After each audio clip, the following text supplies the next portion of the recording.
سلام تماشابینان گرامی، خلاصه خبرهای مهم 15 آگوست تاجیکستان را از پایگاه خبری بامداد برایتان پیشکش میکنیم.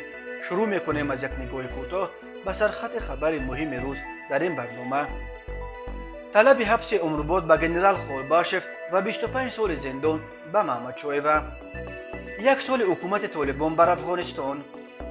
دپورتاسیون پدر 8 کودک از روسیه بعد پشتیبانیش از دو مهاجر گنگ تاجیک. در روسیه فدراسیون مهاجران را برهم دادنی‌اند. بازداشت رئیس جماعت زرحلال و معاونش برای زمین فروشی. پهلوان تاجیک ابوبکر شیروف در جام آسیا سزاوار مدال نقره شد و اکنون تفصیلات خبرها. ژورنالیست روس اندری سرینکا در کانالش در تلگرام خبر داد که قرار است به زودی حکم عیبدار شوندگان در پرونده پر سر و صدای روشانی‌ها اعلان شود. بنا به اطلاع سرینکا، عیبدار کننده دولتی از دادگاه برای گنرال خولباشف حبس عمرباد و برای همسر سابق او الفتخانی محمدشویوه 25 سال زندان طلب کرده است. رادیوی آزادی روز 15 آگوست سال 2022 با تصدیق این خبر نیز خبر داد که نماینده دادستانی کل از دادگاه عالی برای خولباشف حکم عمرباد و برای محمدشویوه 25 سال تقاضا کرده است. این نشریه با تکیه به منابع خود افزود که دادگاه میبایست روز 12 آگوست حکمشان را اعلان میکرد، ولی به سبب از اعتراف گناه دست کشیدن خولباشف و محمدشویوه و دیگر عیبدار شونده ها در پرونده روشانی ها اعلان حکم به تأخیر افتاده است. دادگاه عالی تاجیکستان روز 3 آگوست به بررسی پرونده اعتراض های روشان سر کرده. در این پرونده بنا به معلومات دریافتی تقریبا 100 نفر میگذرند. اعتراض های روشان خونین‌ترین صحیفه عملیات سرکوب موج اخیر اعتراض ها در ولایت مختار کوهستان بدخشان در ماه مای سال 2022 است. در جریان سرکوب اعتراض ها در ولایت مختار کوهستان بدخشان به حساب سازمان ملل بیش از 40 نفر کشته شدند. همچنین درباره بازداشت تقریبا 200 نفر در رابطه به حوادث اخیر بدخشان خبرها به دست رسیدند. اکثر کشته شده ها و دستگیر شده ها ساکنان نویه روشان می باشند. باور نکردنی است، ولی از غصب قدرت در افغانستان از سوی جنگجویان حرکت تندرو طالبان یک سال پوره گذشت. 15 آگوست سال 2022 وقتی جنگجویان طالبان وارد کابل شده احیای دیگرباره رژیم خود با نام امارت اسلامی افغانستان را اعلان کردند، کم کسی باور میکرد که این رژیم بتواند دل بپاید. در روزها و هفته‌های اول اینترنت مالامال ویدیوهایی بود که چگونه جنگجویان نادیده از دشت و صحراها بار اول به محیط شهر افتاده به همه چیزی که در زندگیشان بار اول میدیدند، از اونیتاز و وان تا اتراکسیون و میمانخانه و طربخانه های شیک با چشم حیرت مینگریستند و ویدیو میگرفتند. اکثر مردم آنها را به باد مسخره میکشید و مطمئن بود که این ورورها دیر نمیپایند، ولی انتظار برآورد نشد. دست کم در یک سالی که گذشت، در دوام این یک سالی که گذشت حرکت طالبان البته نتوانستند اعتراف رسمی حکومت ساختارش را از جانب یگان کشور و حتی از سوی پاکستان و قطر که حامی اساسی این رژیم نو کابل شمرده میشوند به دست بیارند. ولی باید اعتراف کرد که این حرکت تندرو برخلاف انتظارات اکثر توانست به صورت عموم وضع را در افغانستان زیر نظارت خود نگاه بدارد و همه کوشش‌های تشکیل مقاومت مسلحانه به ضد این رژیم تا امروز بیشتر آهنگ تبلیغاتی داشتند و اساساً در اینترنت به صورت آنلاین پیشرفت داشتند تا در سنگرهای واقعی. همین طور طالبان توانستند در این یک سال حکومت خود در چندین کشور از جمله در مسکو پایتخت روسیه سفارت‌های افغانستان را از دست دیپلمات‌های حکومت پیشین کشیده بگیرد و افراد خود را در این سفارت‌ها جابجا کند. همین طور هیئت‌های طالبان امروز به نشست‌های مهم به کشورهای گوناگون از جمله به چین و روسیه و ایران و ازبکستان دعوت میکنند که نمونه‌هایش حضور طالبان در حومه اقتصادی پتربورگ و انجمن اخیر مسائل افغانستان در تاشکند و همین طور سفرهای وزیرای خارجه طالبان به چین و ایران و چندین کشور دیگر منطقه و بازدید چندین وزیر خارجه از کشورهای دیگر از کابل و ملاقات‌ها و دستفشاری‌هایشان با رهبران حکومت ساخت طالبان بود. یک سال پیش در نیمه اول ماه آگوست سال 2021 به جنگجویان طالبان همگی 2 روز کفایت کرد که در پیشروی خروج آخرین نیروهای ائتلاف بین المللی تحت فرمان امریکا و ناتو همه شهرهای بزرگ و همه 34 ولایت افغانستان را تقریبا بدون جنگ از دست اردوی دولتی گویا 300,000 نفره حکومت قبلی کشیده بگیرد و روز 15 آگوست همین گونه بدون جنگ و مقاومت وارد پایتخت افغانستان شهر کابل شوند، ولی در این یک سالی که گذشت همه کوشش ها به جنگ ضد طالبان خیزاندن مردم در افغانستان نتیجه چشمگیر تا حال نداشتند. کشورهای دنیا به ویژه قدرت‌های عمده نیز تا کنون به فعالیت جبهه ضد طالبان علاقه چندانی نشان نمیدهند و تاجیکستان از اول نسبت به طالبان موقع تند آتش‌ناپذیر گرفت و ارائه جایگاه شایسته به تاجیکان افغانستان در حکومت نو را شرط اساسی اعتراف آن نامید و عملا در مقابل رژیم طالبان تنها ماند. دادگاه عالی روسیه روز 18 آگوست سال 2022 دعوای وزارت عدلیه به ضد سازمان جمعیتی فدراسیون مهاجران روسیه را بررسی میکند.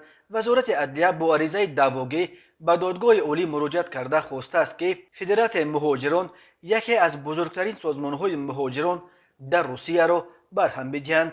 در خبرنامه دادگاه که به فدراسیون مهاجران ارسال شده است چنین گفته می شود: این عریضه دعواگی با مقصد تحکیم قانونی و پیشگیری از قانون شکنی ها در بخش قانون شکنی های مأموری و دیگر قانون شکنی ها ارائه شده است، ولی در رهبریت فدراسیون مهاجران روسیه با چنین بند و بست قضیه راضی نیستند. وادیم کوژنوف پرزیدنت فدراسیون گفت تمام فعالیت های این سازمان به تحکیم قانونیت و پیشگیری از قانون شکنی ها در قلمرو روسیه روانه شده است. کوژنوف در یک بیانیه موقع خود را به مرافعه قضیه فدراسیون مهاجران روسیه در دادگاه عالی این کشور چنین بیان داشت: من از چنین گردش تحولات سخت در حیرت افتادم، به ویژه در شرایط کنونی که ما در لابلای تهدیدهای واقعی در یک شرایط مرکب قرار داریم. وزارت عدلیه به چند حالت جزئی در آیین‌نامه فدراسیون مهاجران روسیه تمرکز کرده متاسفانه به جای مکالمه سازنده برای اصلاح این حالتهای خرد و ریزه ما با عریضه دعواگی به دادگاه عالی با طلب برهم دادن سازمان ما روبرو شدیم. چون این صورت حال خیلی نافهمو و نابجا میشماریم. وادیم کوژنوف از همه دعوت کرده است که در مرافعه دعوای ضد فدراسیون در دادگاه عالی که به صورت آزاد برگزار می شود اشتراک کنند. فدراسیون مهاجران روسیه سال 2007 تأسیس یافته، از سال 2015 به آن وادیم کوژنوف روبری میکند. این سازمان در سالهای آخر بخصوص بعد از روسیه دپارتاسیون شدن حامی شناخته حقوق مهاجران کرامت شریپوف و عملا از بین بردن سازمان فدراسیون مهاجران اسنگ که کرامت شریپوف رهبری میکرد فعالتر شد. در آغاز پاندمی کرونا ویروس فدراسیون مهاجران روسیه از حکومت روسیه خواست که زمان بود و باش و پتنت مهاجران کاری در این کشور درمانده را بدون چون و چرا و کاغذبازی به طور اتوماتیک تمدید کنند. ماه سپتامبر سال 2021 خبر عفو حدود 300,000 مهاجر از تاجیکستان و ازبکستان را نیز اولین شده فدراسیون مهاجران روسیه نشر کرد و این را نتیجه تلاش‌های از جمله این سازمان نامید. ماه گذشته هم در اینترنت ویدیوها از ولگگراد درباره ظلم رهبر جمعیت تاجیکان این منطقه روسیه سید احمد محمدوف به شوک آورد. در این ویدیوها مهاجران از جمله دو جوان گنگ شکایت داشتند که رهبر دیاسپورا آنها را بیرحمانه لطکوب و تحقیر میکند و مثل غلام چند ماه کار فرموده پول کارشان را نمیدهند. همه بعد تماشای آن شکایت‌ها طلب داشتند که رهبر دیاسپورای تاجیکان برای آنکه به جای حمایت از حقوق هموطنان خود نسبت به آنها ستم را روا دیده است جزا داده شود. ولی معلوم می شود که نه سید احمد محمدوف بلکه آنهایی را جزا دادند که از آن مهاجران بیچاره حمایت کردند، از جمله محمد رضا بوریف پدر 8 فرزند که از آن دو جوان گنگ پشتیبانی کرد به دفتر دیاسپورای تاجیکان در ولگگراد برای رزبور دعوت کرده در آنجا از طرف آدمان محمدوف لطکوب شد و به دنبال او را با قرار دادگاه از روسیه دپارتاسیون کرده تا سال 2045 زپریت زدند، یعنی از حق عبور مرزهای روسیه محروم کردند. آنا بوری و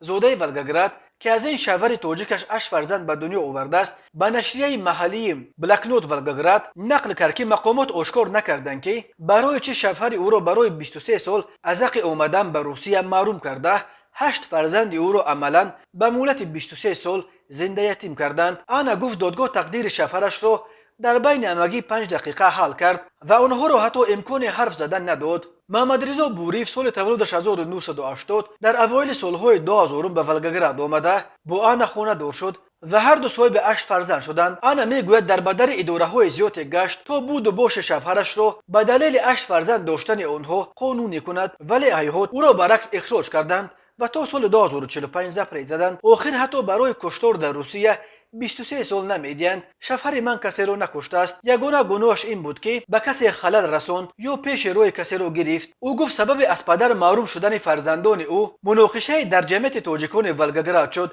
بنا به نقل آن محمد رضا با حمایت از دو مهاجر گنگ تاجیک برخاست و برای حقیقت گویی شت خورد. آنها به شفهر من عرض کردند که نماینده دیاسپورا سید احمد محمدوف آنها را تحقیر میکند، میزند و مجبور میکند که برایش پول کار کنند. آنها از محمد رضا کمک خواستند و او برای حل این مسئله به دیاسپورا زنگ زد و آنجا رفت، ولی او از آنجا با سر و روی زخمی برگشت. معلوم شد که با خشت به سرش زدند. او گفت محمدوف که مردکاران از او شکایت داشتند با آدمانش آمده و آنها شفهر مرا لطکوب کردند. روز دیگر از پلیس نویده به خانه ما آمدند و گفتند که باید شفهرم را همچون شاهد بازپرسی کنند.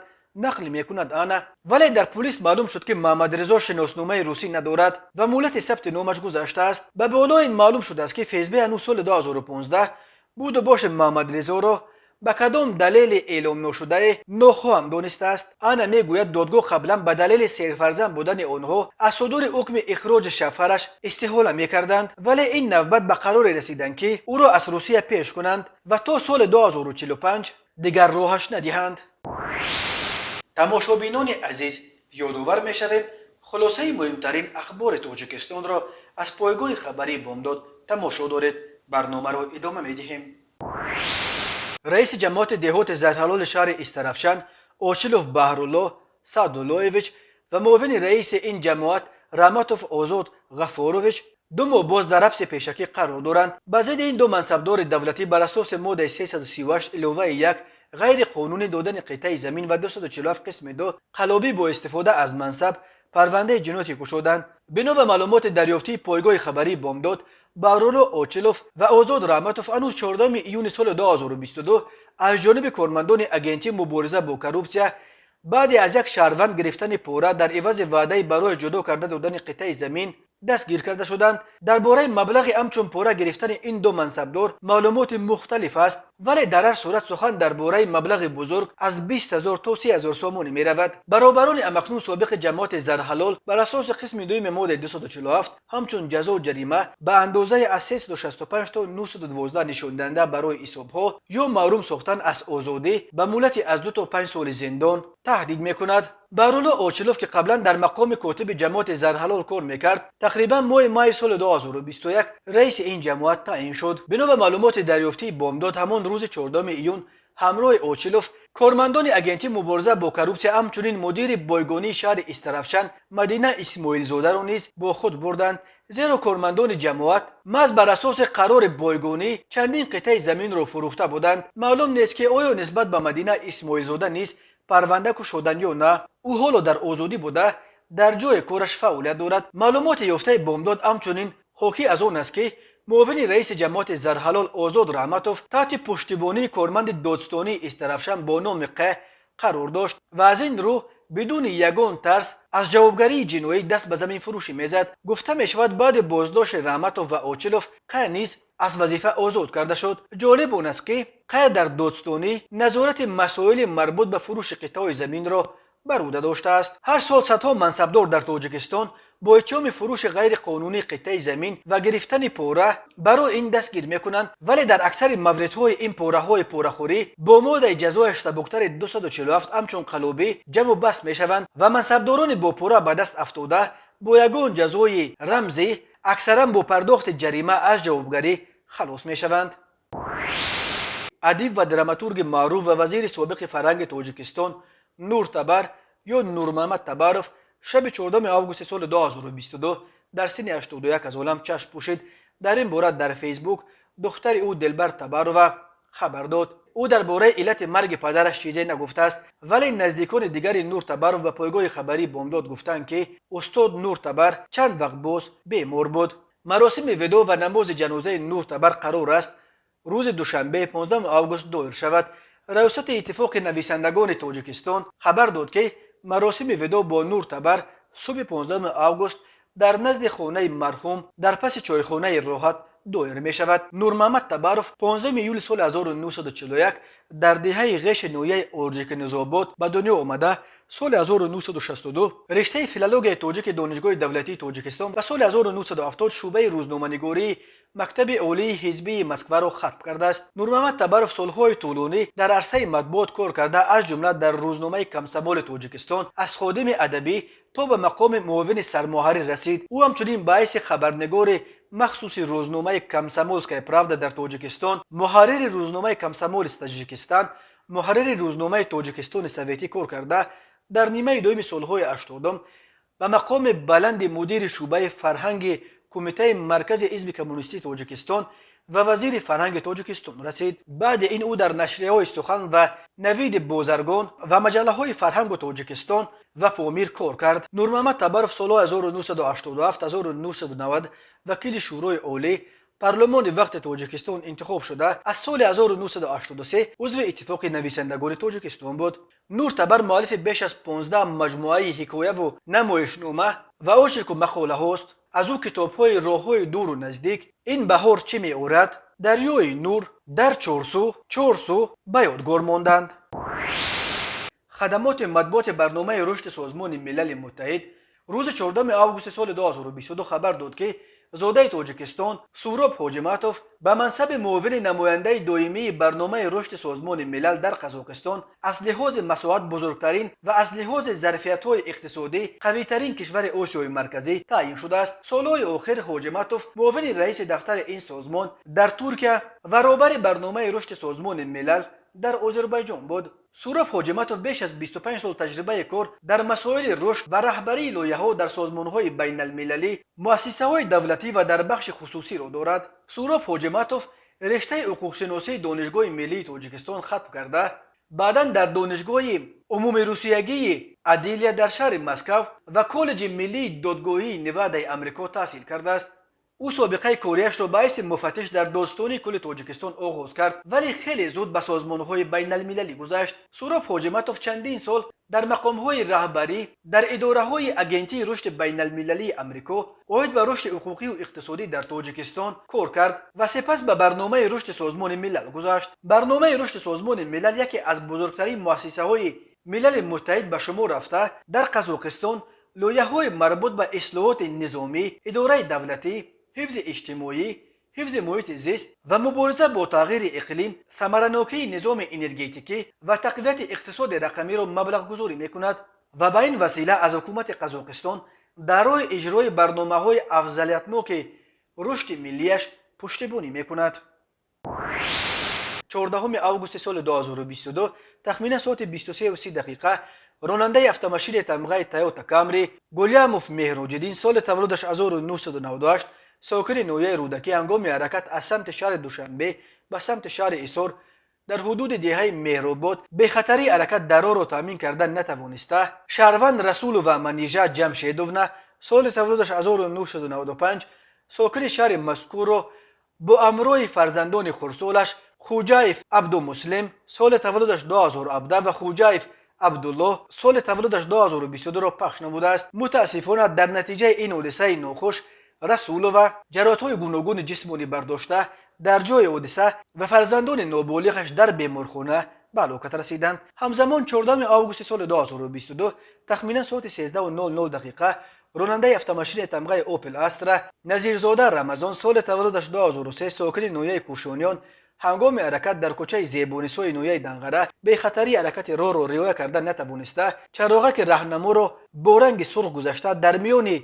چهارراه اول به اتومبیل تمغه اوپل استرا تحت اداره نظاروف دلیر سال تولدش 1988 ساکن نویه مذکور برخورده، سپس به اتومبیل تمغه تویوتا کامری تحت اداره فتیدین و فیروزجان سال تولدش 1986 ساکن امین نویه برخورده است. در نتیجه مسافران در داخل اتومبیل تمغه اوپل استرا سعید و چینگل سال تولدش 1962 و سعید و دستگل سال تولدش 1960 ساکنان نویه دنغره به سلامتیشان جراحات گوناگون جسمانی برداشته در بیمارخانه به هلاکت رسیدند و سعید و گلنوره سال تولدش 1985 به سلامتیش جراحات گوناگون جسمانی برداشته در بیمارخانه بستری گردیده است.